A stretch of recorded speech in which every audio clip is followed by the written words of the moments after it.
Yo, magandang buhay mga Lodi Bells at welcome back sa Luna Tattoo Studio in Nueva Ecija. At dito ay magko-custom design tayo ng isang traditional Japanese na tattoo. Ayan, at ang tatatuan natin ngayon ay ang boyfriend ng aking kapatid. Ayan, si James. Ayan.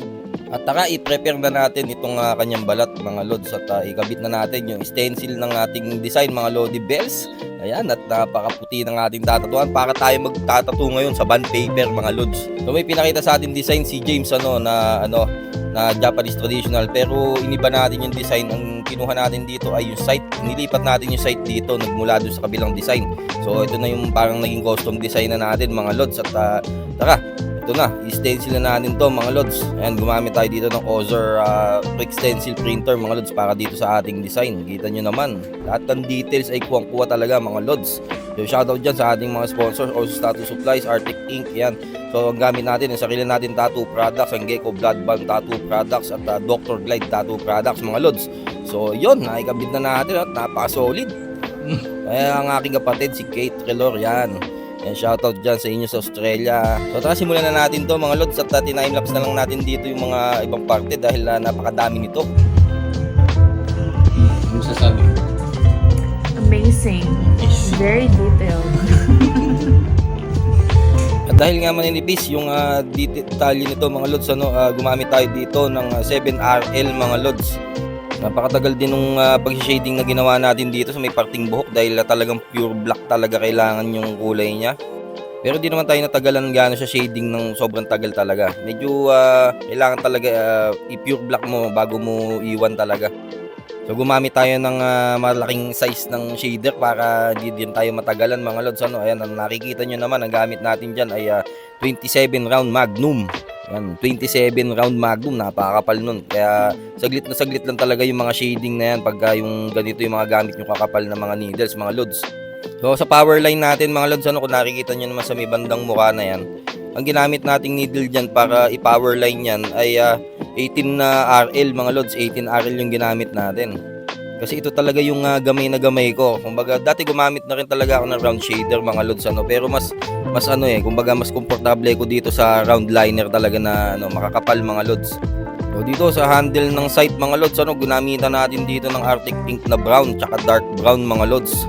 So ayun, at ayan, shoutout ko lang yung Arctic Ink, dumadami na talaga yung available na colors, iba't ibang kulay. Ayan, at the Master Ink.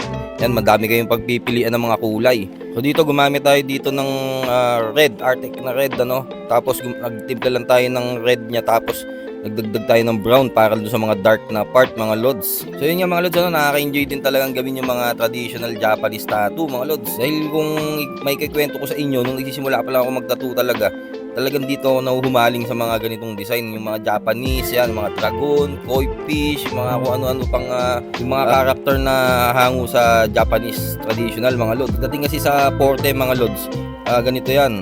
Kumbaga, i-master nyo muna yung talagang gusto nyong gawin bago kayo lumipat dun sa gusto nyo yung aralin pa ng mga porte mga Lods. Katulad lang nito, nagsimula talaga ako sa colored. Ngayon naman kumbaga madali na sa akin para magtattoo ng colored ay lumipat naman ako sa black and gray. Yun naman yung inaaral natin ngayon mga Lods, yung black and gray tsaka yung mga realism, dahil puro ganito yung gawaan natin dati, puro traditional Japanese, yan, puro neo-trad. So hindi naman tayo pwede na mag-stick lang dun sa isang porte natin. Syempre may mga tattoo clients tayo na magpapatattoo ng mga realism, ganyan. Syempre kailangan alamin din natin yung ibang porte pa. At ayun nga mga Lods, kung umabot kayo sa parte ng video na to ay mag-comment lang po kayo para ma-shoutout natin kayo sa susunod nating tattoo videos. Ayan, comment nyo lang kung taga saan kayo para alam natin kung saan nakarating tong ating video mga Lods. Dahil lahat lamang nung mga nagko-comment na makikita ko sa video na to ay yun yung isa-shoutout natin sa susunod nating tattoo videos. At ito na, nag-highlights na tayo dito mga Lods. So yun nila, inaalalayan ko lang din yung boyfriend ng kapatid ko kasi nga ay baka mabigla dahil masakit din sa part na to mga Lods. So marami din kaming mga naging break dito mga Lods, para naman hindi ganong masaktan si James. Ayan, at dahil masakit nga sa part din na to sa inner arm, naku po, talaga namang napakainit sa pakiramdam. So ito, pinupunasan na natin mga Lods, at ito na yung ating final piece para dito sa inner arm niya mga Lods. So Ayan, at nagpadagdag pa nga pala siya dito sa bandang lower arm niya. Ayan, surfer na Japanese demon. So, ayun lang mga lods, ano, tara, interviewin daw ng aking kapatid, ang kanyang boyfriend, kung ano yung kanyang experience. Babe, what's your favorite part? I would say the blue shading and the scythe. I'm very happy with the handle, What's this? What do you mean? Scythe? the scythe, the blade. So Scythe pala yung tawag dun. so I'm very happy with the handle and the graining of the wood, how the blade comes through, Graining and the wood. the different colours of the blade. Very, accurate, and I'm very happy with the blue shading. It very much brings out and pops the tattoo a lot. I'm very happy with it.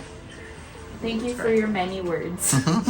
Okay, so my last question is, what do you think of my Kuya Kevin as a tattoo artist? I'm very happy with Kevin as a tattoo artist.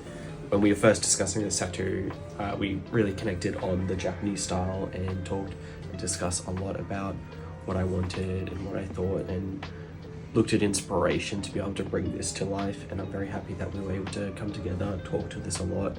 And while the tattoo was happening, he was very kind and assisted me with breaks, helped me remain comfortable, dealt with my adjusting. So I've been very happy with him, and he's been doing an excellent job. I definitely recommend him, 10 out of 10. I'm so happy with his work, and I'm so happy with him. So you hear that, guys? 10 out of 10. So ngayon, kailangan nyo na mag-book ng appointment with my Kuya Kevin. So, ayun nga mga lods, napasabak tayo sa Inglesan mga lods, sobrang tindi na intense na usapan, lalo na nung gumagawa tayo ng design. Ayan, at talaga naman naubusan tayo ng English. Kaya naman minsan tinatawag ko yung kapatid ko para siya yung mag-explain nung mga gusto ko i-explain doon sa kay James. So, ayun lang mga lods, sa mga gusto magpatattoo, mag-message lang po kayo sa Luna Tattoo Studio in Nueva Ecija. At magkita-kits po tayo sa susunod na ating tattoo videos. Babush!